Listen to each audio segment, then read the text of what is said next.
Plus tard, Nadine commente: Je suis vraiment enchantée de te rencontrer. J'ai remarqué que les garçons avaient souvent du tact pour repousser les avances des filles. Tu seras pas venu pour rien. Vous êtes les bienvenus. Nadine l'observe haleter et avaler sa salive. Elle est distraite de ses considérations, elle a de bonnes raisons pour être ce qu'elle est. Il résiste un peu faiblement, se laisse branler et proteste sans conviction. Rencontrer sa pareille. Elle ravale du vomi qu'elle recrache aussitôt. Elle le soupçonne décidément d'y trouver un certain plaisir. Pas agréable à regarder quand elle est en mouvement, comme si son corps la gênait. Puis elle se met à compter et les scrupules s'évanouissent. Nadine se réveille en pleine nuit. Peut-être que je l'avais bien cherché. Jusqu'à ce moment, elle n'a pas réfléchi. Bouffeuse de pine. Fait une grimace comme pour déglutir. L'image ne part pas. Elle fouille dans son sac. Un bon témoin et qu'il se débrouille avec ça. Il n'y avait aucune raison pour qu'on assassine les méchants policiers, ni pour que tu nous ramènes. L'implacable rigueur de l'endroit n'a rien de pesant. Elle met un peu de temps à réaliser qu'elle n'en a plus rien à foutre. Mais comme Manu appartient à la catégorie des oppressés victimes d'un manque d'éducation, il y a plus de peur que de mal. Elle déambule dans les rayons en emportant un peu n'importe quoi.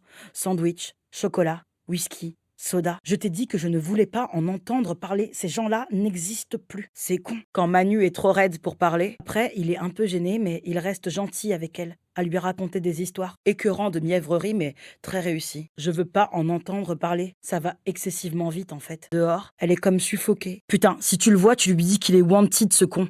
On le trouve, on le tue. Le chignon se dénoue quand elle la bouscule pour la faire avancer. Trop de lumière. Elle a de bonnes raisons de craindre leur indiscrétion. Tout ce qui bouge. Elle garde sa petite fille et lui achète toujours les mêmes bonbons. Puis glousse comme une vierge tentée. Manu fait non de la tête et en même temps signe qu'elle s'en fout. On fait pas ce genre de truc. Il est allé définitivement trop loin, en évitant d'en faire trop. Il lui parle comme un homme qui pratiquerait la drague intensive. J'y retournerais bien faire un tour, leur taper sur l'épaule. Alors les kids, les soucis quotidiens, ça se passe comment? Toujours aussi triste?